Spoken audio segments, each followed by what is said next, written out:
že na ľudskú kľudne môžete hocikedy vstupovať. Môžeme kľudne viesť aj taký nejaký dialog aj z hľadiska práve takej praxe, ktorú mám ja, ktorú máte vy a v podstate aj preto je dôležité povedať, že aj ja vychádzam z praxe, že nie som len teoretik.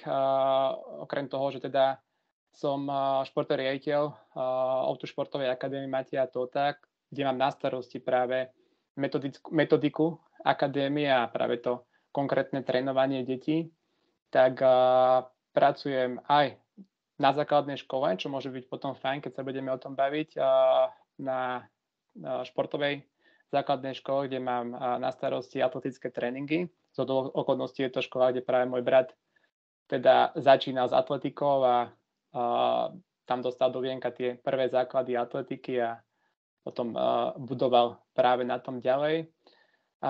Taktiež na športovej škole v Nitre, strednej športovej škole, mám skupinu stolných tenistov, kde je centralizovaná reprezentácia, kde ich pripravujem kondične. A potom samozrejme ďalšie tréningy v rôznych kluboch, kde sa snažíme zase pracovať na kondičnej príprave detí, ale šťastie aj dospelých. Takže naozaj vychádzam z praxe, ale venujem sa samozrejme aj tým teoretickým zákonitostiam športového tréningu. Dobre, tak teda dovolte, aby som vám teda okrem mňa, to už máme za sebou, predstavil a o čom bude aj celá prednáška dnešná alebo celý webinár, práve naše moduly Autošportovej akadémie Mateja Tóta. Tento projekt, tak ako hovorila Lucia, tak tento rok nerobíme prvýkrát. Už za minulý školský rok sme mali zapojených 110 tried z 20 škôl a spolu 2310 detí. Ten záujem bol oveľa vyšší. V podstate do konca júna 2023 sa nám prihlásilo 153 škôl, 153 záujemcov. To znamená, že sme mohli pokryť len 13% vlastne týchto žiadateľov a preto sme radi, že teda sa nám podarilo aj navýšiť sumu dotačnú na to, aby sme mohli robiť moduly a verím, že vyhovieme viacerým školám. A poďme teda už konkrétne k modulom. Čo týka modulov, tak vychádzame práve z metodiky Autošportovej akadémie. Máme tu výhodu, že sa venujeme práve deťom 1. a 4. ročníka a škôlkarom. Čiže presne to naše určenie sme potom nejakým spôsobom pretavili do týchto modulov. Samozrejme sme prispôsobili to zaťaženie, tú intenzitu, časové zaťaženie práve hodine školskej telesnej výchovy. A v podstate tomu, čomu sa venujeme, je všeobecná športová príprava. Naozaj sa nešpecializujeme v akadémii na nejaký šport, aj keď v podstate vychádzame práve z atletiky, keďže Matej bol atlet, ale my si potom neskôr povieme práve, prečo sme sa vybrali týmto smerom, aby sme rozvíjali vyslovene deti všeobecne. V tej všeobecnej príprave samozrejme ten základom je rozvoj pohybových schopností a rozvoj základných lokomócií. Ja sa hneď vlastne teraz aj pristavím práve prečo lokomócie.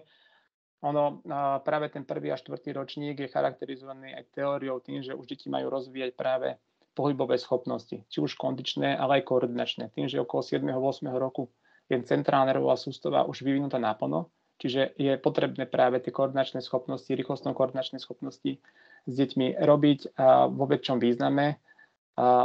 Je to z toho dôvodu, že neskôr je to už nemožné. My si to potom ešte ďalej rozoberieme. Práve tie obdobia senzitívne na rozvoj určitých pohybových schopností sú veľmi dôležité, aby sa využili naplno. Na ten rozvoj základných lokomócií je takisto veľmi dôležitý, lebo zase aj vy viete z praxe, že keď máte tie skupiny detí, tak sú veľmi rôznorodé. Naozaj sa často stáva, že by ste riešili rôzne rozvoje, už máte v podstate aj časovo-tematický plán, keď tu máme učiteľov, tréneri, ktorí chcú ďalej rozvíjať deti, ale tie základné lokomócie nemajú deti rozvinuté. Tam je ten problém, že ktorý by už mal ísť s tým dieťaťom od škôlky, tak častokrát ešte musíme riešiť, tí deti nevedia poriadne behať, nevedia poriadne ani chodiť. Veď to patrí v podstate aj k štátnemu rozvoju práve v materských školách, kde je teda beh, lodza, hádzanie, chytanie, lezenie, plázenie, základy akrobácie, ale my to už trošku prenášame aj do tohto 1. a 4. ročníka, aby sme tie skupiny nejako skonsolidovali a dali dokopy tých detí a naučili sa naozaj základné veci. Takže aj práve tu v týchto cvičeniach je veľa cvičení na rozvoj základných lokomócií. Čiže určite mi dáte za pravdu, že častokrát sa stáva, že máte skupine detí, ktorí naozaj nevedia chytiť loptu, nevedia uhodiť, nevedia urobiť kvalitný bežecký krok, nevedia koordinovane v podstate prepájať prácu horných a dolných končatín. Čiže aj dnes vám poviem v podstate naše triky, ktoré máme v metodike na to, aby sme tie pohybové vzory dali do poriadku detí, aby mali v podstate tú efektivitu pohybu lepšiu.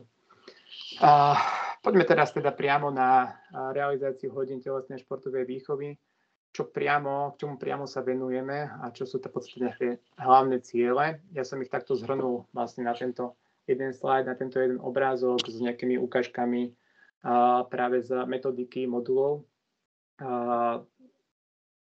Dôležité je v podstate tak, aby sme čo najviac dali dokopy za tých 10 hodín taký ten základný rozvoj tých pohybových schopností. Je jasné, že počas tých 10 hodín nepríde nejakej adaptácii, ale aj dnes chcem hovoriť nie len v tom užšom slova zmysle, ale aj v tom širšom slova zmysle, aby to bol nejaký návod aj pre učiteľov, pre trénerov a hlavne návod pre deti, čo týka športovania. Tú metodiku modulu sme nastavili tak, aby v prvom rade prišlo k tomu, aby to deti bavilo. To je veľmi dôležité a venujeme sa práve, ako vidíte na obrázku, rozvoju bežeckej rýchlosti, bežeckej lokomócie, frekvenčnej rýchlosti, k tomu patrí potom reakčná rýchlosť, rozvoj zručnosti a pohybu v športových hrách. Čiže veľa tých cvičení je kombinovaných s loptou. Následne v podstate vykonávať rôzne druhy, či už kopacou technikou, hádzaním, nejakými obratmi, tak aby sme ten detský organizmus výkonnostne pripravili ako keby na tú špecializáciu, ktorú bude nielen teda na hodinách telesnej výchovy, ale možno aj pobedných tréningoch. A k tomu patrí zase primeraný rozvoj silových schopností. To vy už viete, že je to s vlastným telom, tak aby sme pripravili práve aj tie svalové skupiny na výkon. Koordinačné schopnosti jednoznačne a zase sme spájali práve aj s učebnými osnovami, ktoré máte na školách, čiže aby sme využili gymnastické cvičenia a športové hry. Veľmi dôležité, ktorom ešte budem k tomu dnes hovoriť, je celkový rozvoj telesnej zdatnosti. To je takým mojím veľkým cieľom alebo prvoradým cieľom, aby tie deti, pokiaľ teda fakt, že nebudú to profesionálni športovci, lebo nie je šanca, aby sme teraz každého dieťa mali profesionálneho športovca, ale aby si zlepšili práve tú svoju telesnú zdatnosť. Mám na mysli zlepšiť srdcovo-cievny systém, dýchací systém, tú funkčnosť na to, aby oni vedeli zvládať tie bežný deň, aby neboli unavení, lebo častokrát sa stáva, aj z praxe viete, že idete na bežnú prechádzku a niektoré deti vôbec nevládzu, nie sú naučené práve na tú telesné zaťaženie. Tým, že samozrejme nemôžeme chcieť, aby naozaj každý rodič viedol dieťa k športu. To nie je možné, aby sme to takto majoritne brali, ale práve takéto zaujímavé veci, ako sú moduly, ukážky, ako máme v podstate tréningy v akadémie, tak môžu deti priviesť na to, aby sa pravidelne hýbali a my si ešte dnes povieme, ako je veľmi dôležité, aké to je fajn pre deti a ako im to skvalitní život, keď si nájdu tú cestu k športu. A ja by som chcel práve aj tom, čo som vravel, že v tom širšom slova zmysle porozprávať o tom a nejakým spôsobom aj naviesť vás a motivovať, aby sme my motivovali všetci deti k športovaniu. A čo toto je taký všeobecný základ toho, čomu sa venujeme. My si potom ešte bližšie rozoberieme práve tú jednu tréningovú jednotku, tú jednu vyučovaciu hodinu, ako vyzerá v našom podaní. Tak ako som vravel na začiatku, celé moduly vychádzajú z našej metodiky od športovej akadémie Mateja Tóta. Tak teda dovolte, aby som vám tak maličko predstavil tú metodiku, ktorá je aj súčasťou, nie úplnom tom slova význame, ako máme na tréningoch, ale je súčasťou v podstate každý tá časť, ktorú vám poviem, je aj na moduloch alebo na hodinách telesnej výchovy s našimi modulmi. Toto je taký úvod tomu, ja vždy na školeniach o tomto rozprávam. My sme sa o tom, že založíme športovú akadémiu, alebo respektíve športovú akadémiu, niečo pre deti už zamýšľali v roku 2015, keď Matej vyhral majstrovstvá sveta v Pekingu, stal sa majstrom sveta. No a taký ten ozajstný impuls prišiel po olympiáde v Riu 2016, kedy tento úspech bol tak obrovský a Matej videl tie aj davy ľudí a naozaj tú prajnosť, ktorá bola, ten záujem detí, tak chcel pretaviť tú olympijskú medailu do niečoho takého znešenejšieho, respektíve trvácnejšieho. A chcel, možno nie v takomto veľkom, ako to je teraz, ale chcel, aby deti motivovali k športovaniu. To bol jeho prvoradý cieľ, a tak sme sa nejako na tom zhodli. A ja vám potom poviem ešte, že prečo sme si vybrali práve tých škôlkárov a 1. a 4. ročník, keď budeme hovoriť bližšie o práve športovom tréningu. Tak a Matej si povedal, že ale správame niečo viac. Urobme niečo, aby tá metodika mala väčší význam pre deti, aby to bolo efektívnejšie. Tým, že naozaj Matej pracoval s odborníkmi ako profesionálny športovec, tak zapojil všetkých ľudí okolo seba a vytvorili metodiku alebo súbor cvičení kombinované v podstate nielen samotným tréningom, ale aj s fyzioterapeutmi a s psychológmi, tak aby tá metodika mala väčšiu významnosť a väčšiu efektivitu z hľadiska trénovania detí a bola oveľa zdravšie, teda aj zdravšie na ich vývoj. Poďme teda k tomu samotnému predstaveniu. Toto sú také 3 piliere, na ktorých máme postavenú metodiku, teda športovej akadémie, ale samozrejme aj modulov. Rozprávame dneska o moduloch, čiže aj moduly sú postavené na takýchto 3 pilieroch. Ten prvý je športový tréning detí, potom druhý je fyzioterapia a vývojová kineziológia, to si vysvetlíme, a tretí je psychológia. Ono v podstate hovoríme o takom profi športovcovi. Keď si zoberiete, že ten športovec teda musí trénovať, pracuje s fyzioterapeutmi a veľmi dôležitý aspekt je aj jeho psychická pohoda alebo športový psychológ. Je jasné, že tí športovci pracujú v inom režime profesionálny, ale my sme sa snažili nastaviť všetkými odborníkmi tréningovú záťaž a v podstate aj všetky tieto piliery presne pre deti 1. a 4. ročníka, čiže mladšieho školského veku. Čo týka športového tréningu, tak v podstate keď vychádzame z etáp športového tréningu, tie etapy sú ako keby od toho začiatku športovania až po úplné športové majstrovstvo. Čiže hovoríme o nejakej etape športovej predpríprave, etape základného tréningu, etape špecializovaného tréningu a práve potom tá záverečná etapa je tá profi etapa už profesionálneho športovca, alebo hovoríme o etape výkonnostného športu, výkonnostného športovania. A v podstate teória hovorí, že práve od toho začiatku športovania je celá tá etapa má prebiehať nejakých 10 rokoch a potom už môžeme hovoriť o nejakom športovom majstrovstvu. Čiže keď vieme, že dieťa začne výkonnostne športovať keď je výber talentovanej mládeže vo väčšine športov okolo 9. 10. roku života, čiže tej 20. má dosávať maximálne výkony. Samozrejme sú športy, ako je krasokorčuľanie, gymnastika, ale aj tenis, kedy deti je potrebné, aby začínali s tým výkonnostným športom oveľa skôr. A viete, že potom áno, tie gymnastické olympijské víťazky, krasokorčuliarky už dosahujú tie maximálne výkony okolo 16. 17. roku života. No ale vráťme sa teda k tej prvej etape, to je etapa športovej predprípravy. A zase sme vychádzali z praxe, kde sa nám v podstate ako trénerom, teda mne osobne, častokrát stalo, že prišiel za mňa rodič 15-ročného chlapca, futbalistu a povedal mi: tréner, robte niečo, potrebujeme ho zrýchliť, je nekoordinovaný. A práve my ako tréneri už nevieme vrátiť späť čas.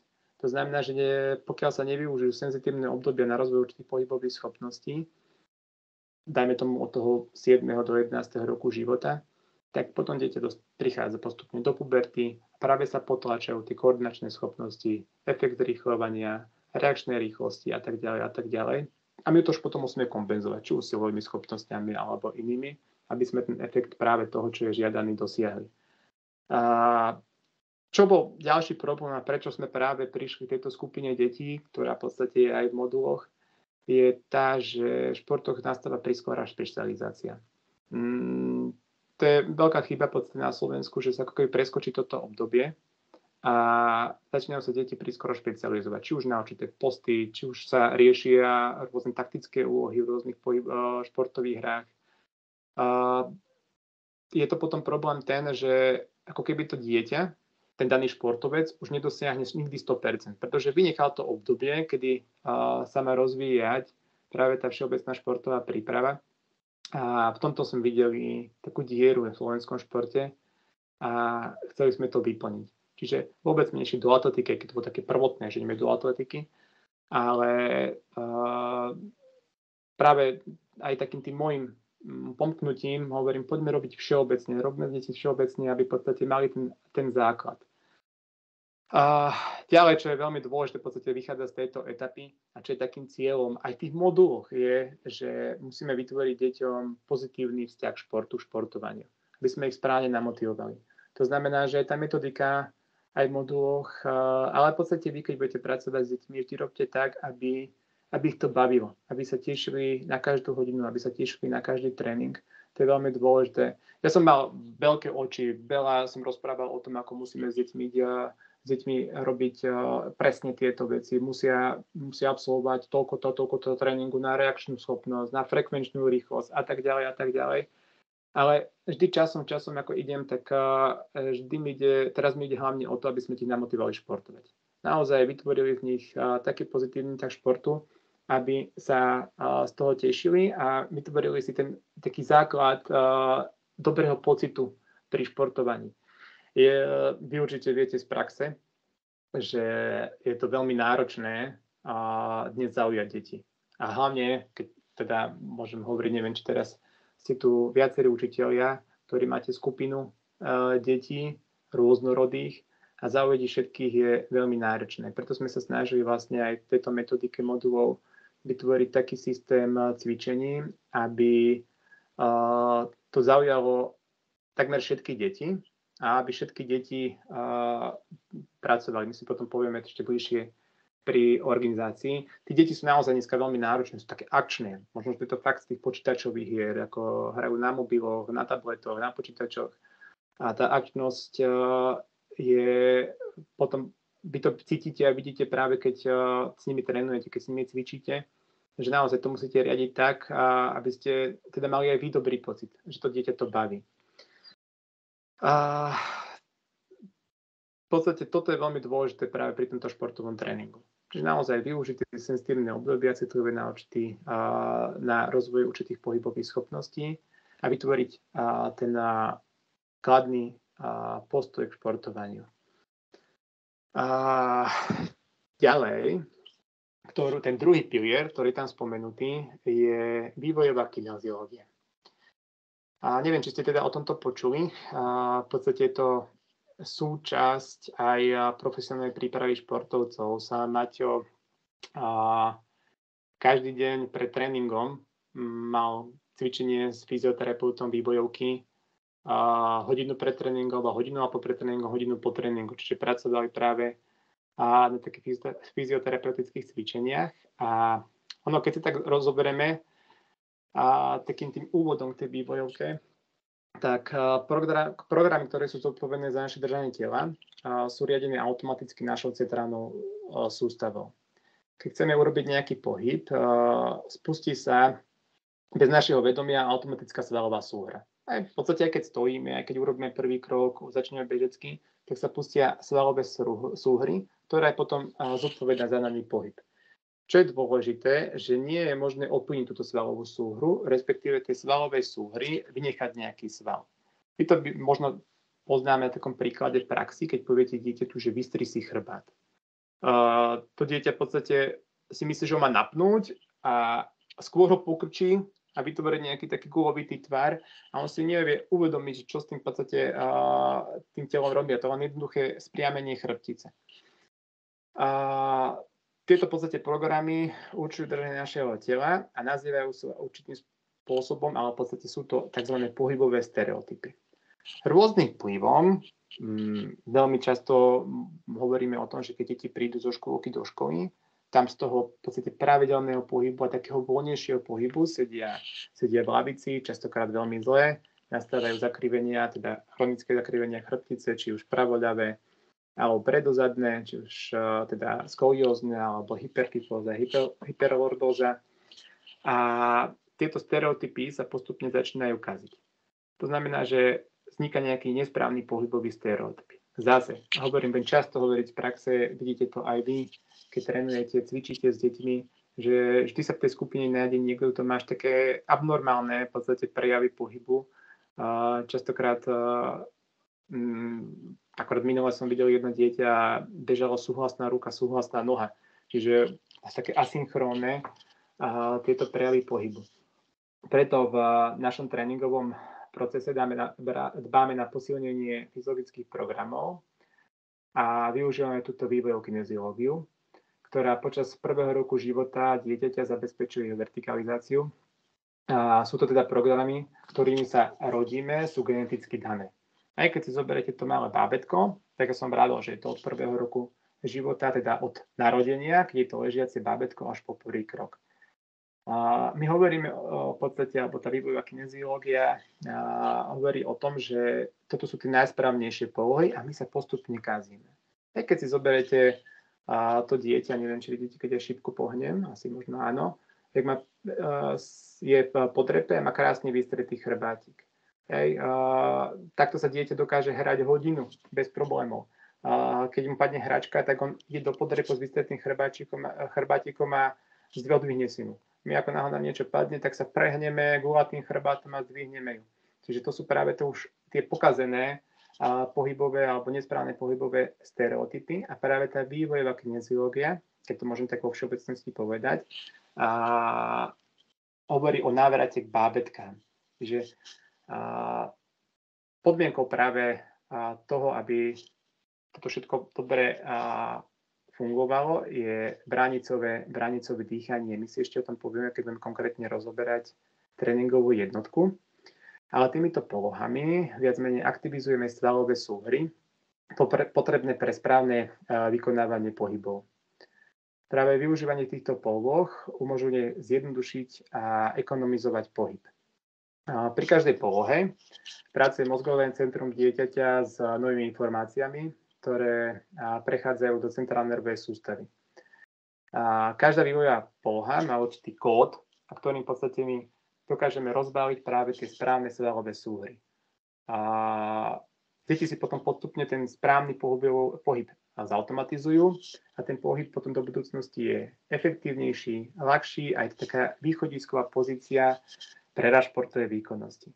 Čiže toto je naozaj taký trik, ako deti určitými cvičeniami, ktoré sme teraz zapojili už od tohto roku aj do modulov, môžu efektívnejšie sa pohybovať. A okrem toho, že ten benefit je v tom, že môžeme kvalitnejšie rozvíjať napríklad rýchlosť, reakčnú rýchlosť, kedy to dieťa je ideálne nastavené. No keď si zoberiete, neviem, či ma teraz vidíte všetci, takú tú harmoniku, čo sa stláča, hrá sa, keď si ju položím na stôl, buchnem do nej, tak tá sila sa rozloží a ten efekt zrýchlenia je v podstate nulový. A keď si zoberieme nejakú tyč a buchneme do nej, tak tá tyč vyletí dopredu. A to je práve to správne napriamenie chrbtice. Čiže my kvalitnejšie môžeme rozvíjať práve tie pohybové schopnosti, ktoré som spomenul v tom prvom pilieri. Čiže tá efektivita toho je práve v tomto výraznejšia. Ďalší benefitom je práve ten zdravý vývoj dieťaťa. Tak ako som vravel v podstate pri tom úvode k tej vývojovke, tak deti často zle sedia, často zle hýbu a už máme veľké percento detí, ktoré majú poruchy práve vývoja chrbtice. A práve týmito cvičeniami postupne my napravame tú chrbticu. A veľmi dôležité je povedať to, že deti sa neučia práve nejakým spôsobom tieto polohy, respektíve neučia sa správne pohybovať, ale týmito polohami My to rozkodujeme, to, čo je v nás. A práve tí deti to po 4. ročníka to majú ešte bližšie k tomu bábätku ako my starší, čiže ešte ľahšie sa naučia. A tam vôbec ani neriešime, že teraz, dobre, toto musí spraviť perfektne. Využívame to vo viacerých hrách. Ja mám potom v úvode, respektíve keď budem hovoriť o úvodnej časti tréningovej jednotky alebo telesnej výchovy, poviem, že napríklad môže byť súčasťou rozcvičenia, kde už využívame vývojovú kineziológiu. Čiže deti to aj nevnímajú, ako teraz idem cvičiť fyzioterapiu. Je to náročné, nudné, statické. Ale práve naopak, oni to riešia, teda nemôžu riešiť. Neriešia to, je to pri hre a je to určitým spôsobom nevnímanie toho, že robia práve vývojovú kineziológiu. A tak som sa v podstate snažil nastaviť celú tú metodiku, aby deti neriešili teraz, že teraz ide vývojová kineziológia, že ide mentálny tréning, že riešime rozvoj koordinačnej schopnosti. A celé to je o tom, aby sme sa hrali. A teraz je na trénerovi, a to vždy aj keď školím trénerov, tak ich učím, že ste takí režiséri tej hre a musíte sklbovať teda ten výkon s rôznymi ďalšími faktormi, aby to dieťa nevnímalo, že teraz trénuje, ale niečo ťažké, niečo náročné. Samozrejme, povieme si, že musí tam prísť nejakému zaťaženiu, ale aby to vnímali ako čistú hru, ako čistú zábavu. A všetky tieto prvky, ktoré vyzerajú, aj teda keď počúvate zložito, tak pre nich to musí byť plne jednoduchý pohľad.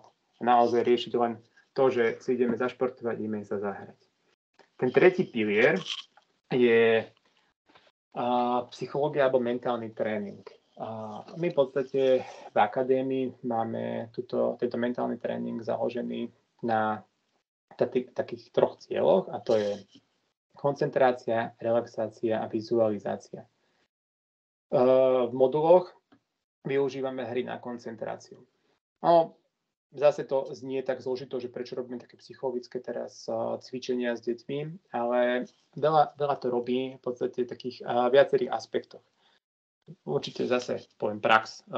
Príjete do telocviční, deti sú úplne rozbláznené, po 3-4 hodinách, kedy máme náročné hodiny, museli si na mieste a teraz v podstate ich vypustíte a ja to niekedy hovorím, že jak zvieratka lietajú po telocvični a ich potrebujete trošku aj ukludniť. Potrebujete ich dostať do takého stavu, že teraz ideme aj niečo vysvetliť, ideme sa naučiť niečo nové, ideme robiť výkon, ktorý na ten výkon je potrebné sústredenie.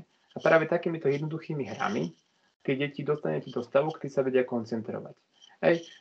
Príklad, častokrát sa stane, že teraz nemám pri sebe kalkulačku a musím spočítať nejaké čísla. Tak sa automaticky prepnete, skoncentrujete a aj sami cítite, že teraz ste rozbehli tú hlavu. Že teraz som počítal, 10-15 minút nejaké čísla a tá hlava začne pracovať inak.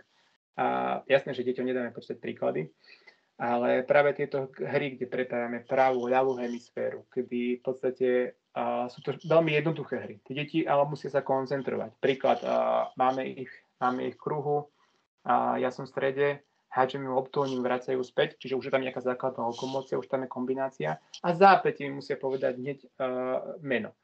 Nie vlastne, ale rôzne mená. Ale im rýchlo prihrávam, oni musia rýchlo hovoriť to meno, čiže nemôžu vypnúť. Potom pridáme farbu, musí byť farba mena.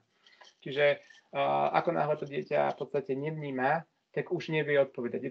Tá hra a tieto hry sa nedajú naučiť, ale naučia sa práve na to, aby sa vedeli koncentrovať. Potom je tam rôzne zložité podnety, kedy musia riešiť tú myšlienkovo riešiť tú pohybovú úlohu. Čiže už prepájanie naozaj práve dáme hemisféry na to, aby v podstate využili aj to taktické myslenie na ten pohyb. To si potom povieme trošku ešte neskôr konkrétnejšie. Dobre, takže toto bolo predstavenie takých tých 3 našich pilierov, čo sa týka modulov. Čiže je tam športový tréning, tam využijeme naozaj tie najnovšie poznatky z športového tréningu detí a k tomu je pridaná vývojová kineziológia, ktorú sme si povedali vlastne to rozkodovanie toho bábätkovského, tými polohami, ktoré využívame pri hrách a tieto hry na koncentráciu. Dôležité je, my keď sme v podstate skladali túto metodiku, tak Maťov fyzioterapeut Denis Fornefeld, keď sme teda aj školili, ešte keď Denis školieval, tak hovoril, že toto nie je nič z vesmíru. Je to naozaj, čo je bežné. Tréning je bežný, vývojovka je bežná, zase psychológovia športoví sú bežní, ale my sme sa to snažili vklobiť tak, aby sa to prelínalo, aby sme si deti pripravovali práve pre ten efekt čo najlepšieho trénovania. Preto aj tým trénerom, že vy ste tí, ktorí musíte odovzdávať a citlivo riešiť všetky tie úlohy, ktoré sú dané v danom tréningu. A preto je dôležité práve tá efektívna organizácia.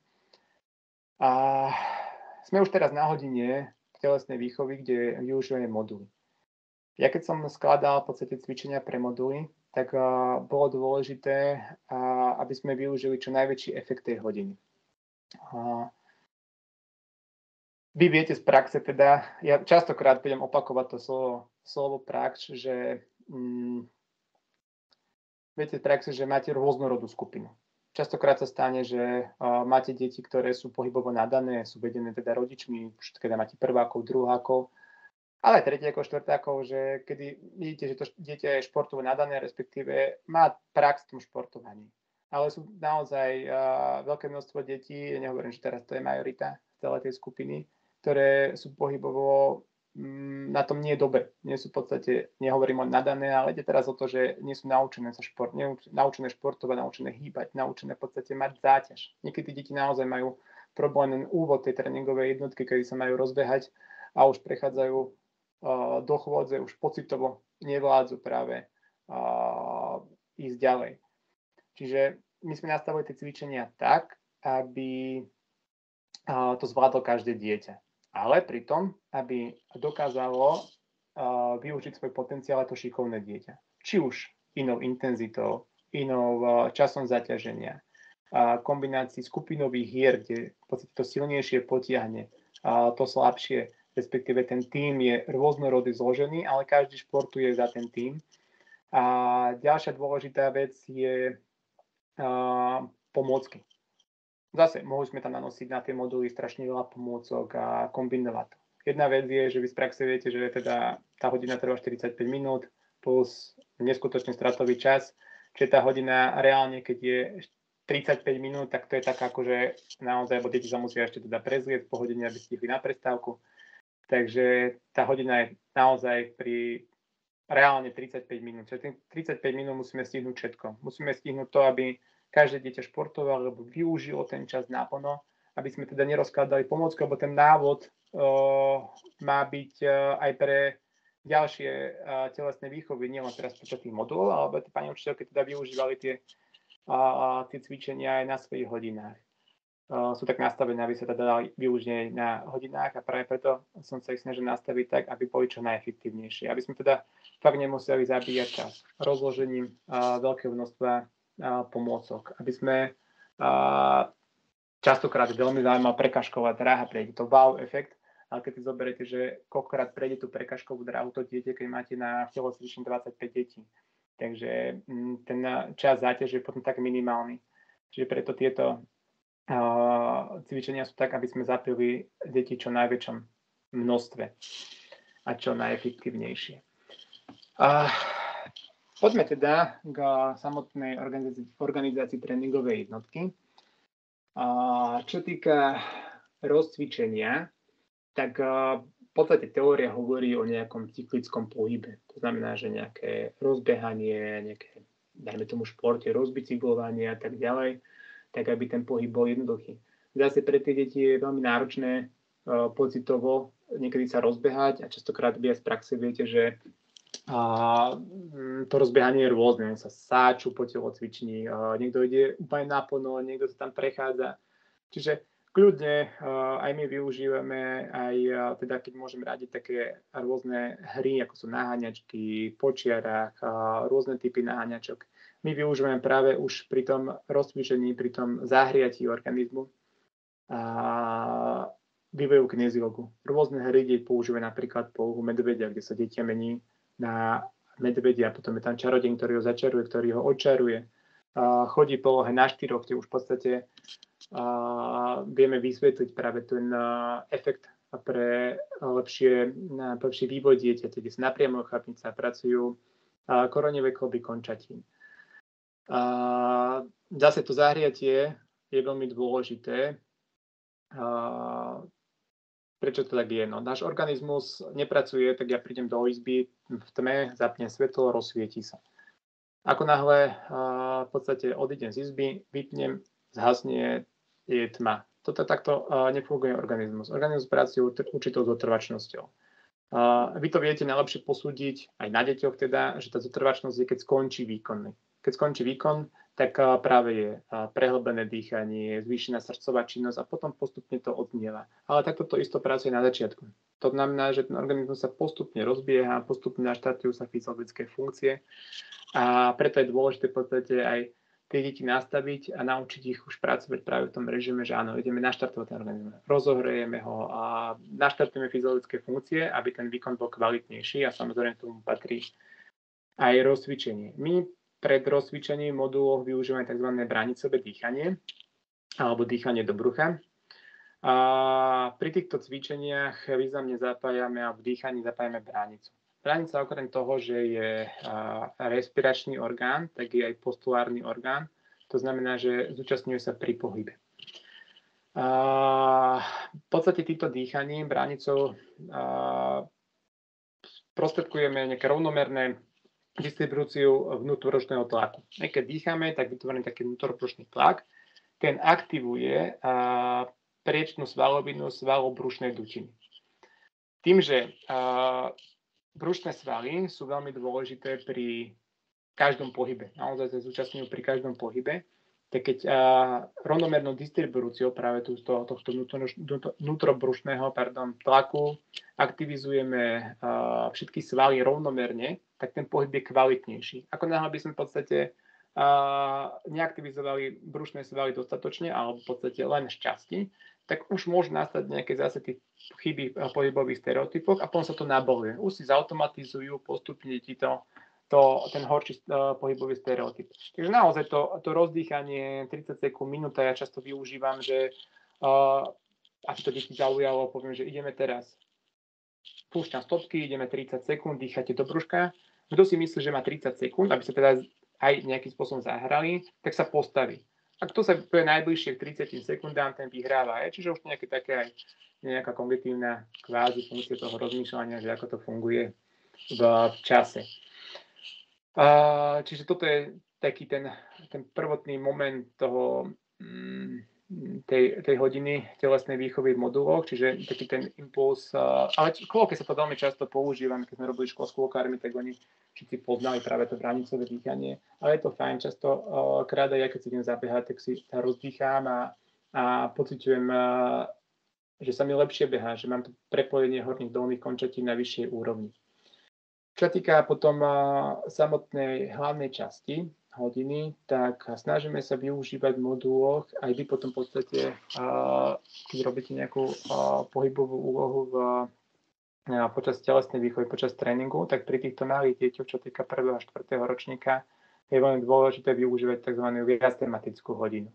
Čím ďalej v podstate ideme aj so športovcami, aj s deťmi, tak je významnejšie potom ísť monotematickú hodinu, kde sa rieši vlastne jedna úloha. Ale pri týchto deťoch sa nevedia ešte koncentrovať vlastne na tých, dajme tomu 20 minút kúse, tak si to rozdelíme 10 minút, keď hovoríme o hlavnej časti. A riešime rôzne úlohy. V podstate ten cieľ je, ako som spomenul na začiatku, rozvoj pohybových schopností, dodržanie vekových zákonitostí dieťaťa. A čo týka týchto malých detí, tak je veľmi dôležité rozvíjať práve tú rýchlostno-koordinačné vlastnosti, rýchlostno-koordinačné schopnosti. Ostatné veci sa dajú rozvíjať neskôr a preto aj tie moduly sme nastavili takto. Samozrejme, jak som spomenul, využívame tam rôzne lopty, využívame tam gymnastické prvky, tak aj sme aj naplnili, aby to malo významnosť teda pre tú telesnú výchovu, aby sme naplnili v podstate aj a mohli učiteľia využívať tieto cvičenia aj počas klasických hodín telesnej výchovy. Čiže aby sme dali taký návod tým učiteľom. A ako som spomínal, ten návod nedávame učiteľom pri týchto cvičeniach a pri týchto hodinách, ale ja sa snažím ten návod dávať aj deťom na to športovanie, aby ich to bavilo. Čiže preto v tomto veku dôležité práve využívať konkrétne zaťaženie. Ja sa teraz zastavím pri trošku teórie, čo sa týka zaťaženia. Kontrolujem si čas, takže ešte máme. podstate prejdeme takým fyziologickým funkciám organizmu, teda nielen dieťaťa, ale aj dospelého človeka. Vy asi dobre viete, že na to, aby sval pracoval, potrebuje energiu. Iná možná forma energie pre pracujúci sval je ATP alebo adenozín trifosfát, je to taká makroenergická zlúčenina. A môžeme to považovať, že to je taký ako keby benzín pre naše svaly a ona sa musí vyrábať, zase všetci teda vieme, buď aerobne alebo anaerobne. Samozrejme, náš organizmus sa snaží využívať práve tú aerobnú formu, ktorá je oveľa efektívnejšia a vznikne z nej z jedného teda procesu až 38 molekúl ATP, ale ten okruh je strašne dlhý. Aj postupne, pomaličky sa vytvorí teda 38 molekúl ATP, ale niekedy nároky na energiu sú príliš náhle. Aj teda, keď deti teda športujú, idú teda do vysokej intenzity, je tam šprint, to, čo v podstate hlásime, že teraz toto chceme hlavne rozvíjať, tú rýchlosť, tak nestačí sa vyrábať aerobne, ale musí prejsť organizmus na výrobu energie bez kyslíka, bez prístupu kyslíka. A toto je veľmi dôležité v podstate poznamenať pri deťoch, a hlavne pri tejto vekovej kategórii, ale v podstate kategórii, ja hovorím, okolo do 13., 14. až 15. roku života, aby sme veľmi citlivo vnímali anaerobný spôsob zaťaženia. Kľudne sa môžete aj zapojiť, môžete hovoriť so mňou, čo sa stane, keď určite ste teda aj učitelia, neviem presne tú skladbu, ktorá sme teraz spolu v tejto skupine, tak ja neviem, testovali ste beh na 50 metrov. Pre tie malé deti je tu už dosť veľká vzdialenosť, za to nezdá, my to testujeme ako rýchlosť, ale odbehli 50-ku a teraz poďme, ideme na ďalšiu, ešte raz to vyskúšame a ďalšia 50-ka a prišiel za vami dieťa, hovorí, že pani učiteľka, mne stále strašne bolí brúško, mne je zlé. Práve to je to, že tie deti z hľadiska tej anaerobnej funkcii príjmu alebo respektíve tvorby energie, tak nemajú práve tú nárazníkovú zónu na to, aby vedeli tolerovať kyslé prostredie. My vieme, že práve pri tej anaerobnom zaťažení bez kyslíka, keď vo všeobecnosti môžeme hovoriť, že je to vysoká intenzita zaťaženia. Ako náhle deti dlhšie idú tej vysokej intenzity zaťaženia, tak sa začínajú zakyslovať.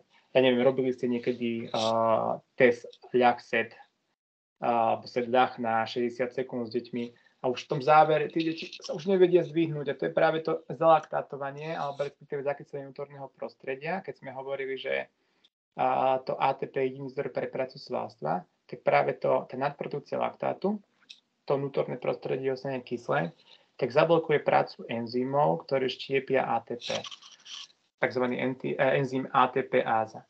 To ATPčko už nie je zdrojom pre svaly a ten sval prestane kontrahovať, prestane pracovať a to dieťa v podstate ako keby stúhlo už nevládze. Ono by to bolo všetko v poriadku, lenže deti ešte nemajú práve tzv. Pufrovaciu kapacitu svalstva. Tie pufry sa vyvíjajú postupne, to sú také bielkovinové zlúčeniny, ktoré sú neutralizanti. Postupne vekom naberáme práve to, že vieme tolerovať lepšie to kyslé prostredie. Problém u detí je ten, že aj z jedného tréningu sa vedia pretrénovať. Preto je veľmi dôležité práve pri týchto rýchlostných veciach alebo rýchlostných cvičeniach dodržiavať zaťaženie, zotavenie. A to je v podstate alfa omega, ktorú som sa snažil aj nastaviť v práve týchto cvičeniach, aby sme organizovali ten tréning tak, že to dieťa nevníma, že aha, teraz idem rýchlosť a teraz musím čakať na to, aby som dočerpal kreatín fosfát, lebo tam je to práve ten práve laktátový spôsob na to, aby som mohol ísť zase. Čiže musím minútu čakať. Nie, tam práve to organizačne tak nastavené, aby sme pracovali v skupinách. Je jedna skupina, druhá skupina. Teraz sa to prestriedá. Vy si určujete, a ste ten režisér hry, kde v rôznych hrách viete určiť, posúvať. Máte čísla, presne viete, že teraz do jednotky sú tiež dvojky, trojky. Čiže presne si riadite, áno, ty teraz máš pauzu, ty teraz ideš a to dieťa nevníma, že ja pauzujem, ale je súčasťou hry a je v tom zaťažení optimálnom. Čiže nejdeme teraz hore, dole a už v podstate nerozvíjame tú rýchlosť, ale rozvíjame už nejakú všeobecnú vytrvalosť, lebo to dieťa automaticky spomalí, zvolní a už vôľovo má tie hranice, že už nejde ďalej a už potom to dieťa sa nerozvíja takým spôsobom, ako je v tomto veku potrebné. Čiže naozaj rozvíja tie rýchlostno-koordinačné vlastnosti. K tomu stretchingu sa vrátim potom, ale v podstate nie je taký dôležitý. Prečo chceme deti naviesť tomu, aby športovali, aby v podstate mali ten pravidelný šport a pravidelné zaťaženie. Zase nemusím teraz hovoriť čisto o deťoch, môžem kľudne hovoriť aj o dospelých ľuďoch, čiže aj vy sa tu nájdete pri tomto grafe. Veľmi dôležitá v podstate je adaptácia na zaťaženie. Ten detský organizmus, nielen detský, pracuje určitej homeostáze. Aj to je to rovnaké prostredie, kedy my ho tou záťažou narušíme. Keď si všimnete tú červenú čiaru, tak to je samotný tréning. Začíname niekde od tej prerušovanej čiary a to je výkonnosť. Vy keď ste na konci tréningu a je to dieťa, tak je unavené. Tá výkonnosť je dole. Aj automaticky v podstate viete, že po tom tréningu už neotrénujete tréning rovnako, lebo už alebo tú telesnú výchovu sú zničení, spotení, zaťažení. A práve počas toho zotavovacieho procesu, to znamená tá zelená čiara, všetky fyziologické funkcie pracujú tak, aby sa dostali na tú prerušovanú čiaru, na tú východiskovú úroveň. Ten organizmus sa snaží určitým spôsobom brániť tomu, že teraz ste mi niečo tu narušili a urobím všetko preto, aby sa to už nestalo. Čiže dostane sa na tú východiskovú úroveň a to je to natrénovanie. To je veľmi dôležité, pokiaľ budeme u detí a vyvoláme ten pocit, že teraz športujte, baví vás to, tak deti sa budú zlepšovať. Budú lepšie, budú sa lepšie cítiť, budú viac vládať. Práve preto budeme neustále narúšať, obnovať.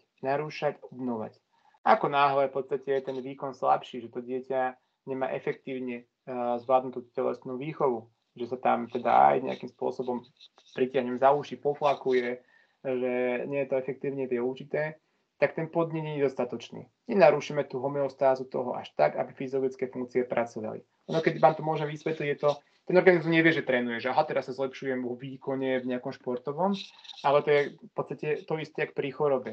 To dieťa dostane chrípku a ten organizmus sa snaží všetko urobiť preto, aby už nemal tú chrípku, čiže vytvára protilátky, aby to nedostalo. A tie sa takýmto spôsobom bráni aj pri športe.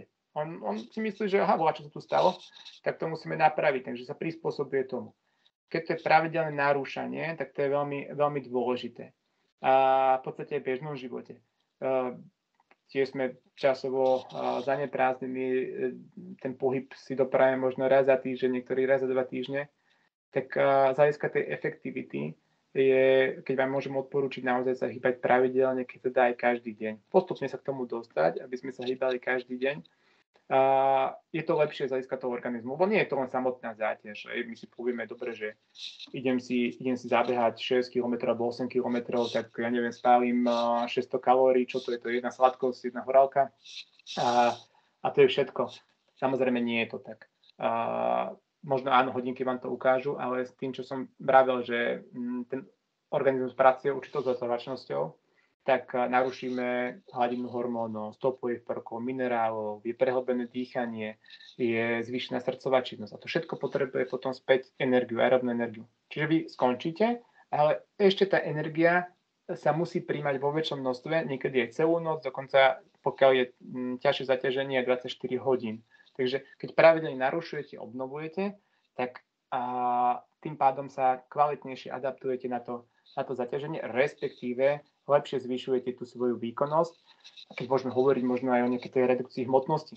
Často máme už deti, ktoré sú obézne a práve tým, že budú mať pravidelné zaťaženie, nielen teda raz, musíme si povedať, že naozaj veľa detí nešportuje bežne len tak, že si ide von zabehať, ale musia mať tú organizovanú činnosť. Čiže my ich musíme na to nastaviť, musíme ich namotivovať tomu, aby športovali, aby ten pohyb mali kvalitnejší a práve to, keď sa budú pravidelne hýbať a ten organizmus bude mať každý nejaký podnet na to, aby pracoval nielen s tým samotným výkonom, ale aj potom spätnou regeneráciou, vyžaduje si väčšie množstvo spálenia energie a tým pádom budú aj tí deti chudnúť. Takže tam to nepustí. Ako náhle teda má raz za týždeň nejaký šport, tak to je málo na tú redukciu hmotnosti. Ono to je fajn, na také nejaké zlepšenie zdatnosti, ale to pravidelne, aspoň krátke športovanie je dobré, ale zase my musíme na to práve takýmito cvičeniami naviesť. Na čo keď som hovoril o tej kvalite života a o tom zlepšení, tak ja vždy hovorím, že naučme tie deti tomu športu preto, aby sa cítili dobre.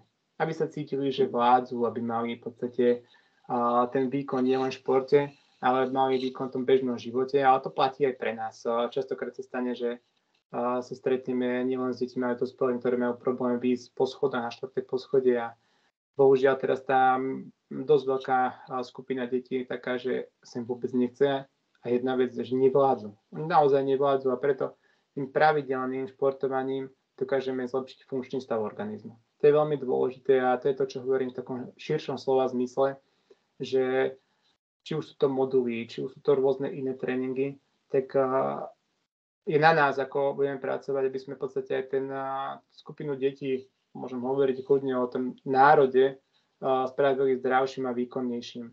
Aj u detí v podstate platí ako pre dospelého človeka, to znamená, že my môžeme veľmi rýchlo zlepšiť funkčný stav organizmu. Keď hovoríme o srdcovo-cievnom systéme, tak už po 3-4 týždňoch vieme teda skvalitniť srdcový systém. Keď si zoberieme, zase taká otázka, ale poviem si asi, že ako sa prejavuje to športové srdiečko? Vyššou tepovou frekvenciou alebo nižšou srdcovou frekvenciou? Nižšou srdcovou frekvenciou, či už v pokoji alebo pri pohybe. Keď máte teda bazálne nízke tepy, alebo teda niečo robíte, idete po tých schodoch a nepríjete zadýchaní, ste úplne v pohode, alebo aj tie deti, tak už po 4 týždňoch pravidelného športovania vieme skvalitniť práve srdcovo-cievny systém, znižíme tie tepy. Dosiahneme to práve tým, tak my v podstate zase tá teória hovorí, že to srdce, použijem teda dospelého človeka, potrebuje prečerpať za minútu 5 litrov krvi. Na to, aby prečerpalo 5 litrov krvi, samozrejme to srdiečko musí pravidelne búchať a dôležitý aspekt je tzv. Systolický objem srdca. To znamená, že koľko sa dostane do obehu na jedno stlačenie. Keď to srdiečko je kvalitnejšie, tak na to jedno stlačenie, teda športové srdiečko, trénované srdiečko, na to jedno stlačenie srdiečka dostaneme do obehu väčšie množstvo krvi. Tým pádom to srdce nemusí tak často búchať. A to dosiahneme práve tým športovaním, alebo aj tu platí tzv. Frank-Sterlingov mechanizmus. Ten hovorí, alebo definícia o tom hovorí, že intenzita kontrakcie je priamoúmerná dĺžke srdcového svalu. Vysvetlím, ako náhle budeme častejšie organizmus zaťažovať, tak musí automaticky prúdiť väčšie množstvo krvi, musí okysličovať väčšie množstvo pracujúcich svalov, respektíve zásobovať energiou, čiže musí prečerpať väčšie množstvo krvi. Do srdiečka ide odkysličená krv, do srdca ide okysličená krv. Ako náhle sa dostane teda do srdca okysličená krv, tak sa viac natiahne.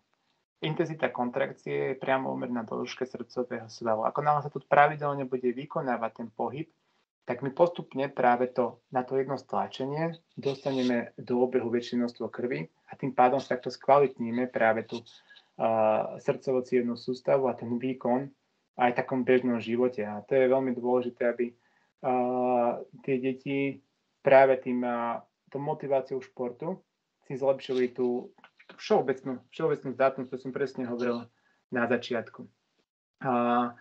A tak ako to spomínam, v podstate v každom slajde naozaj to na tých trénerov, na tých učiteľov. A ja vždy, keď aj školím trénerov a učiteľov, tak vy ste ako keby taký režisér a deti sú nielen herci, ale aj diváci. Musí ich to baviť. Naozaj vytvoriť také podmienky, aby tí detičky v podstate sa tešili na každý tréning a aby sme ich dostali k tomu, že teraz áno, ja chcem športovať, mňa to baví, ja chcem pravidelne chodiť na tréningy. Jedna vec je to vytvoriť si taký ten potenciál k tomu, že to dieťa môže byť športujúce. Je to zase len na nás trénerov, na nás učiteľov. A neviem, čo som chcel teraz povedať. No proste vytvoriť pozitívny vzťah športovým trénerom. Vypadá aj myšlienka, ospravedlňujem sa. V podstate, keď môžeme hovoriť teda o tom, aby deti neriešili teda áno, že teraz trénujem takýto tréning, ale aj pocitili len radosť pohybu a športovania. Ja som sa snažil v podstate cez túto prezentáciu nejako naznačiť, ako pracujú naše moduly, čo je hlavnou úlohou týchto modulov. Povedali sme si teda, že rozvíjame práve tie rýchlostno-koordinačné schopnosti, snažíme sa zapojiť dieťa čo najväčšom význame a snažíme sa ich nastaviť tak, aby sa tešili a mali radosť zo športovania. Čo sa týka tých teoretických vecí k tomu, tak je to vždy fajn, keď aj vytváram nejaké tréningové plány, riešim detské tréningy, tak vždy sa riadím práve tou fyziológiou toho organizmu, aby sme ich dostali na tú takú najvyššiu úroveň toho, čo môžu dosiahnuť a pritom veľmi opatrne.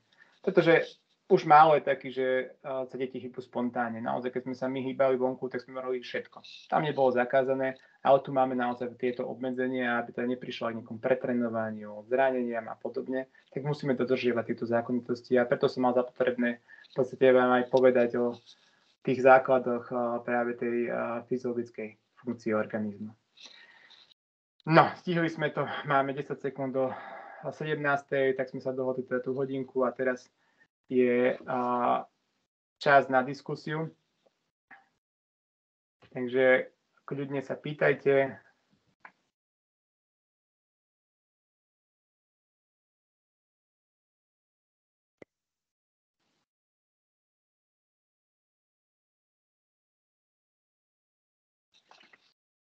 Môžem sa spýtať? Áno, nech sa páči. Mám jedného druháka z rómskej osady. Má 73 kg. A o chvíľu mi príde akože ospravedlnenka z telesnej, ale nejako nenápadne nejaké veci s ním robiť, aby to bolo v poriadku, aby som mu neublížila ani, aj aby teda on nemal pocit, že niečo robí. Tak v podstate zase vychádzame z praxe. Niekedy, keď máte také dieťa, ktoré nechce, nikdy neurobí v podstate nič. Poďte si povie, zaťatý a nejde. V prvom rade musíte presvedčiť na to, aby sa zúčastnil tej telesnej výchovy alebo toho tréningu, aby takýmto spôsobom fungoval. Je ťažko mi teraz povedať, že presne konkrétne teraz ktoré cvičenie mu dať, aby ho to bavilo. Možno vy musíte, to čo som vravil, že zistiť, že čo ho tak zaujme, čo ho baví, kde môže v podstate aj nejakým spôsobom vyniknúť. Lebo on tým, že je aj teda obeznejší, ťažšie sa hýbe, tak má problém sa prejaviť potom pohybov. Ale skúste teda naozaj, že vytvoriť tie podmienky. Predpokladám, že bude silnejší. Takže môže skúsiť napríklad odhadzovať ťažkú loptu, že koľko hodí a podobne. Kde môže vynikať nad inými, aby dostal nejakú motiváciu k tomu. A dostal motiváciu zase dostať ho aj do nejakej skupiny detí, keď budete robiť rôzne štafetové hry, súťaže, kde bude v skupine, kde budú samozrejme aj slabší, aj silnejší a skombinovať ho práve tými slabšími v tom postupe, ktorý bude v tej štafetovej hre, v rôznych hrách, kde v podstate vyvolávate deti v jednom výkone alebo jednej výkonnosti, aby takýmto spôsobom bolo. No je to niekedy naozaj náročné, aby to dieťa sa dostalo na takú nejakú nôtu, že teraz sa motivujem a teraz chcem športovať, lebo sú deti, ktoré v podstate odmietajú, no, nechce sa im vôbec športovať. A on nechce vôbec športovať? Akože, no, loptu chce. Že s tým viem, len už mi teraz má prísť, že bude mať ospravedlnenku na telesnú, lenže mne je to strašne ľúto, pretože ten chlapec, on reálne sa nevie už ani obuť. On dychčí, proste vyjde schody, on bez zábradlia, ja neviem, či by vyšiel po schodoch. To je presne to, čo hovorím, že v podstate už tá kvalita života potom je taká, že to dieťa nemá ten predpoklad, na to, aby základné veci fungoval, aby základnými vecami fungoval vlastne počas bežného dňa. Takže, ale určite nie ísť tou cestou, že teraz nevysvetľovať, že teraz si obézny a tak to je veľmi nebezpečné. Z týmito deťmi takto pracovať. Postupne ich nastaviť na to. No, je to naozaj teraz náročné, hlavne pri tom, že on už prešiel tú nejakú hranicu a už je za čiarou tohto, keď vravíte, že už má problémy po schodoch výjsť ako dieťa. Ťažko povedať, to treba naozaj to nejakým spôsobom motivovať. Či už aj s tou loptou nech sa hýbe, nech vytvoríte nejaké natelesné niečo. Ale teda dali by ste mu, že keby vám donesie aj tú ospravedlnenku nejakú, hej, čo donesú teda, že aspoň, že tú loptu mu tam môžem dať, áno. hej. Ja vždy hovorím v podstate, keď mám týchto malých atletov, vy keď ste aj v podstate sa nastavili tak, že vždy sa prezliekajú. A ja už uvážim, áno, si po chorobe, dajme tomu, alebo ťa bolí noha, tak budeš robiť to, čo môžeš. Po chorobe môže robiť stretchingové cvičenia, trošku ponaťahovať. Ďalej bolí ho noha, tak trošku poposiluje vrch, budeme robiť nejaké brušné svaly a tak ďalej. Keď je unavený, tak teda fakt si môže, ja neviem, zahádzať na kôž aspoň, aby mal ten pohyb. Čiže možno, že ich tak nastaviť, že decka, budeme sa prezliekať, prezlečete sa a budete si tu aspoň trošku ponaťahujete nožičky a tak ďalej, práve taká príprava aj po tej chorobe. Dobre, ďakujem pekne. Páči sa.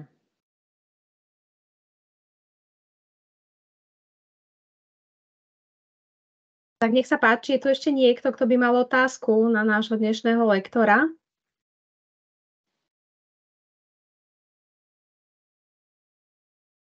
Michal, ja by som sa ťa možno opýtala, že... Nech sa páči. Áno, máte teda už takú ročnú skúsenosť s projektom Moduly, že či počas toho roka vzniklo, alebo ste uvideli nejaké dieťa, ktoré má predpoklady, schopnosti k nejakému konkrétnemu športu, alebo vôbec začalo ho baviť športovanie natoľko, že by začal nejakú novú mimoškolskú športovú aktivitu, alebo možno bol súčasťou nejakého klubu zrazu. Či ste niečo takéto zažili?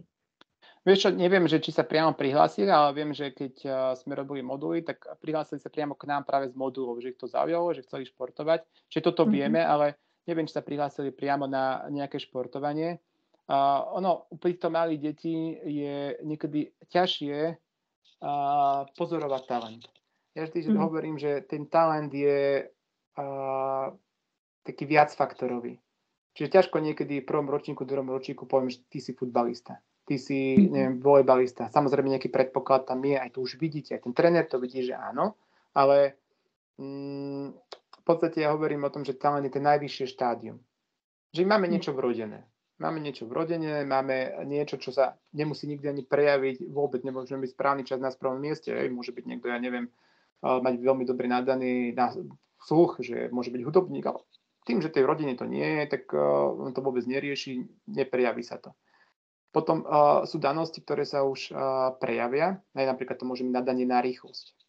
Že ten pomer svalových vlákien je prospech rýchlych svalových vlákien a vieme, že to dieťa skočí veľmi dobre z miesta, že je rýchle, že teda je aj nejakým spôsobom obratné, ale zase v tom futbale potrebuje oveľa viac. Potrebuje mať aj tú psychickú odolnosť, potrebuje mať videnie v čase a priestore, potrebuje mať dobrý pomer komunikácie s kolektívom. A toto je ten talent, ktorý sa postupne ukáže. Čiže naozaj nechajme tých detí vyvíjať, kľudne môžu robiť rôzne športy, naozaj ten všeobecný, ale aj z praxe sa stalo, ja sa ospravedlňujem, že tú otázku tak rozvíjam, a aj z praxe sa stalo naozaj slovenských športovcov, že naši športovci robili rôzne športy a nakoniec sú špičkoví úplne iných športoch. Alebo naopak boli veľmi priemerní mladosti, a teraz dosahujú v podstate európske výsledky. Takže môžeme spomenúť, ja neviem, Jan Volko, ktorý bol to 15 rokov futbalista. Taký paradox je Marcel Omnický, to je kladivár, ktorý začal z krasokorčulovania a teraz je kladivár, vrhač, takže úplne rozdielne veci a vôbec to neprekáže. Práve, že sa deti hýbu. Ja hovorím, že pohyb dieťaťa je najlepšia investícia rodiča. Naozaj investovať, nemyslím teraz len finančné prostriedky, ale ten čas. Viete, že to je veľmi náročné, aby tie deti chodili na šport. Alebo ich v podstate nastaviť tak, je to najlepšia investícia do života. A to dieťa teraz nemusí byť špičkový športovec, nemusí byť ani nejaký výkonnostný športovec, ale vie zvládať oveľa náročnejšie situácie potom životné, keď si prejde aj tým tréningovým zaťažením, tým pretekmi, tými súťažiami, turnajmi a tak ďalej. OK, ďakujem. Dobre, tak niekto ďalší možno na otázku ešte?